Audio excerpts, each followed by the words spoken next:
Coucou tout le monde, on est super content de vous retrouver aujourd'hui dans une nouvelle vidéo qui va être consacrée aux loisirs qui nous vident le mieux la tête et qu'on apprécie faire dès qu'on a un petit moment de libre. Tout d'abord, on aime bien faire un peu de sport pour se dépenser physiquement et puis surtout pour sortir le nez des livres.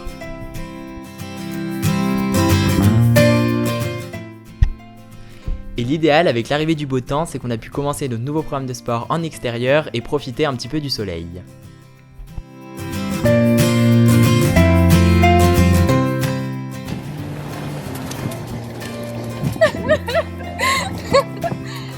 Ça va, je m'en sors pas trop.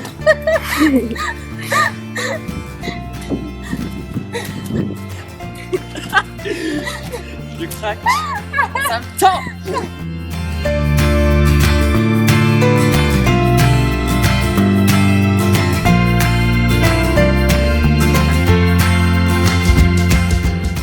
Après une dure séance de sport, rien de mieux qu'un bon smoothie avant de reprendre la route du lycée. Passons maintenant à la recette. Ce soir, on a décidé de préparer des courgettes avec de la crème, des chips, un œuf, du poulet et enfin des pâtes. Commencez tout d'abord par éplucher les courgettes, rien de plus simple. Puis ensuite, coupez-les en rondelles.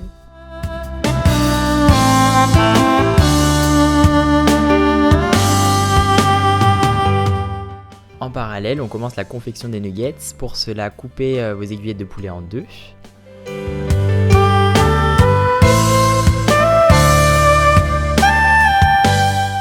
Afin de réaliser les nuggets, je commence par briser les chips en miettes, ce qui va me donner une sorte de chapelure qui va me permettre de dorer les morceaux de poulet.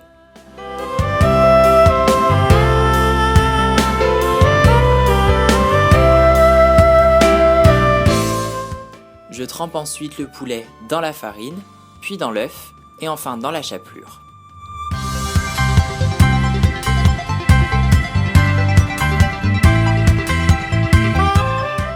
De mon côté, j'ai versé les courgettes dans une poêle afin de les faire cuire. Et Léopold a placé les nuggets un par un dans une poêle après tous les avoir confectionnés. Pour ce qui est du temps de cuisson, on a fait ça un peu à l'œil. Vous attendez que les nuggets soient dorés. Pour les courgettes, on a simplement rajouté un petit peu d'eau et ensuite mis un couvercle et laissé cuire à feu moyen. Ensuite, il suffit de rajouter la crème directement dans la poêle et de laisser cuire encore environ 5 minutes.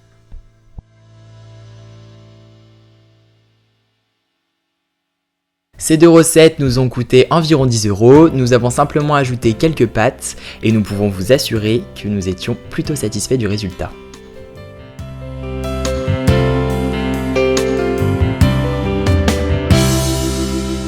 Donc on vous retrouve maintenant pour la troisième partie de cette vidéo avec cette fois-ci un troisième loisir qui nous occupe pas mal de temps, à savoir le théâtre.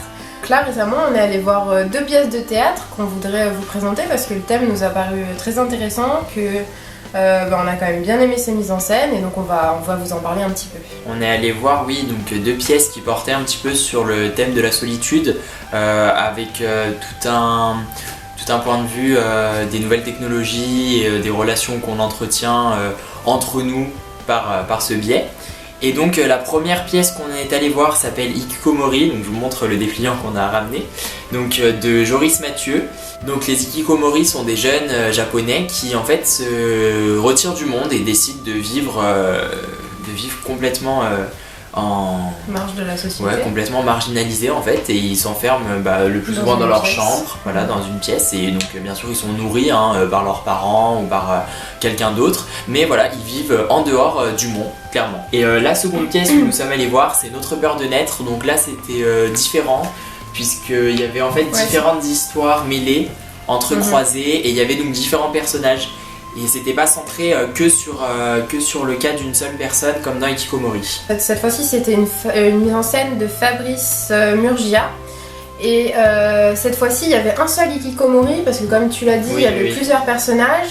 Et parmi ces 3 ou 4 personnages, je sais plus, il y avait un Hikikomori, donc une personne comme l'a expliqué Léopold qui s'enferme dans sa chambre et donc là qui était assisté par sa mère en l'occurrence. Alors dans Hikikomori, ce qui était assez intéressant, c'est qu'en fait on avait des casques sur les oreilles et qu'on n'entendait pas les mêmes voix. Donc moi j'ai eu la voix de l'adolescent, la voix du hikikomori en fait, donc qui racontait son point de vue à lui, comment en fait il en est arrivé à s'enfermer et à se couper du monde, voilà toutes les histoires qu'il a eues au collège avec ses parents qui s'occupaient pas forcément de lui comme il le voulait. Enfin, moi, ce qui était intéressant c'est qu'en fait moi j'avais la voix du père dans les oreilles qui lui ne comprenait pas pourquoi son fils finalement en était arrivé là, qu'est-ce qui s'était passé, qu'est-ce qu'il avait loupé dans son éducation, etc.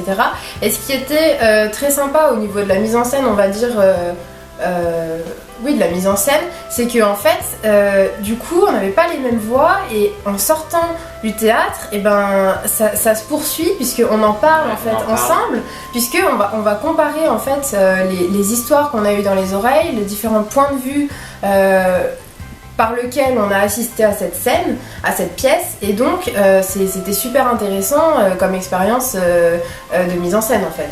Oui, puisque c'est surtout que quand on regarde la pièce moi je la regardais du coup du point de vue du fils, je me disais qu'est-ce qu'ils entendent du point de vue du père, parce qu'on le voyait, bien sûr il était sur scène, voilà, il jouait son rôle de comédien, mais on se demande qu'est-ce qu'il pense de cette situation, et finalement on n'a pas de réponse et on n'obtient la réponse qu'après la représentation. Donc du coup on vit pas le spectacle de la même façon, et ça c'est vraiment très intéressant. Après, c'est vrai que moi j'ai beaucoup aimé cette mise en scène aussi. Toi, je sais que tu m'avais dit que tu avais un peu moins aimé parce que tu as trouvé ça un peu lent, etc. Et en fait, c'est vrai que c'était une mise en scène qui était très lente, avec un décor très réduit qui se passe dans un couloir finalement. Et j'ai beaucoup aimé parce que justement je trouve que ça représentait bien la solitude que devaient éprouver ses parents face à ce fils qui s'enferme et avec qui ils ne savent pas comment réagir en fait finalement. Oui, moi c'est vrai que ça m'a un peu plus dérangé la mise en scène parce que finalement c'était comme tu dis très très lent, mais trop lent pour le coup. Enfin je trouve que on voyait pas, enfin il faut pas s'attendre à vraiment une évolution et un dénouement de la pièce en fait, parce qu'on reste un peu sur notre fin je trouve. Enfin on n'a pas vraiment au final, on sait pas, moi j'ai pas vraiment compris la fin, j'avoue, et on sait pas vraiment si l'enfant finalement sort et retourne dans la vie normale, si on peut dire, si ses parents réussissent à le retrouver leur fils, ou finalement, on comprend pas trop. C'est vrai que c'est un problème qu'on connaît pas forcément. On connaît le phénomène Tanguy avec ces personnes qui restent jusque très tard chez leurs parents, etc., habiter chez leurs parents.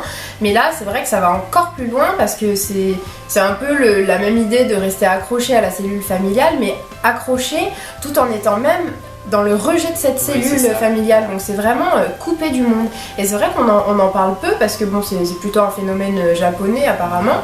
Mais on a trouvé ça très intéressant, enfin moi en tout cas j'ai trouvé ça très intéressant d'aborder ce problème et de découvrir ce phénomène. Oui, parce qu'on a toujours la pièce montre bien qu'on a toujours une relation de dépendance en fait, donc à la fois déjà premièrement envers ses parents, puisque il est quelque part, il veut se fermer du monde et il veut se marginaliser, mais il est obligé d'avoir ses parents à côté pour qu'ils subviennent à ses besoins. Et il y a aussi tout un autre versant où on a une dépendance à la technologie, j'ai trouvé.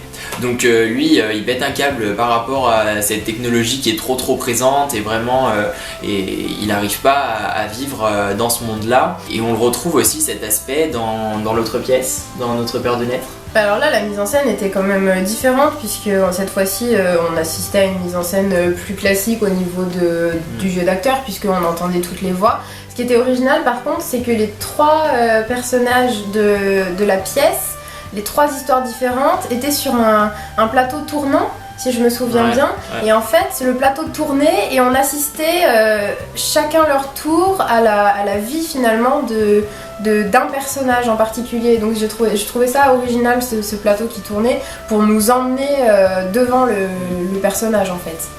Et ce qu'il y avait aussi de particulier dans Notre Peur de Naître, c'est qu'on avait une voix off qui commentait les scènes de vie des acteurs et avec une musique, tout ça accompagné d'une musique qui donnait une atmosphère finalement très envoûtante en fait à cette pièce, et on était vraiment pris dans le jeu des acteurs accompagné de la voix, enfin bon, ça donnait vraiment quelque chose d'intéressant. Et puis moi j'ai aussi retenu quelque chose d'intéressant, c'est que la voix off à un moment a expliqué qu'en fait Oui, on avait un personnage dans la pièce, on n'en a pas vraiment parlé, mais qui planifiait le programme de ses enfants à la semaine. Enfin, c'était quelque chose d'assez psychorigide. Enfin bon, c'était un truc. C'était style le lundi de judo, mercredi, mardi natation, mercredi. Ouais, voilà. Enfin, tous les jours il y avait un truc, études, théâtre. Enfin bon, c'était voilà. Et donc là, la voix off dit qu'en fait, les parents sont un arc. Et les enfants sont les flèches de cet arc. Et en fait, les parents nous projettent, nous projettent ce qu'ils n'ont pas eux forcément réussi à faire et qu'ils aimeraient que leur enfant réalise dans leur vie. Et ça, j'ai vraiment trouvé pour le coup à la fois vrai, puis à la fois inquiétant un peu. Puis, oui, c'est vrai que l'image était intéressante. Ça explique pourquoi certains enfants peut-être peuvent faire ce choix de se renfermer parce que finalement ils sont coincés à la fois entre ces nouvelles technologies, leurs parents qui projettent leurs ambitions, et au bout d'un moment, pour pas devenir fous, ils se renferment sur eux-mêmes pour pouvoir créer leur monde à eux et leur vie à eux finalement. Et donc on va vous lire un petit passage de paroles de Fabrice Murgia, donc le metteur en scène de Notre Père de Naître, qui nous paraît résumer un petit peu finalement l'enjeu de ces deux pièces qui se rejoignent finalement sur le thème et qui nous semble intéressant. Donc je cite: « Le repli de ces êtres est incontestablement lié à une pression sociale trop lourde pour leur imagination débordante. Ils se sont enfermés pour ne pas devenir fous. Il m'arrive de rêver qu'ils perçoivent les éléments du monde qui les qualifient de parasites avec beaucoup de sagesse et surtout d'utopie, qu'ils s'apprêtent à descendre dans la rue comme le prophète d'une génération qui, depuis sa chambre, transforme les outils de l'asservissement en un message d'espoir pour l'humanité. » Voilà, donc je trouve que ça résume bien finalement l'enjeu de ces deux pièces. Et on va essayer nous de vous mettre en barre d'infos les tournées que font ces groupes. Bon, alors on espère que ce petit mélange entre le théâtre, le sport, la cuisine, ce petit mix qui nous ressemble finalement vous aura plu pour notre première vidéo. Et donc on va se retrouver la semaine prochaine. Bon du coup voilà, écoutez, n'hésitez pas à vous abonner si cette vidéo vous a plu pour voir les prochaines, à nous faire des retours en commentaire pour nous dire, comme tu l'as dit, si ça vous a plu, si le concept de parler de théâtre notamment vous plaît, et qu'on continue à le faire et qu'on le fasse encore plus souvent, le plus souvent possible par la suite. Et puis du coup on se retrouve la semaine prochaine. Voilà, salut! À bientôt!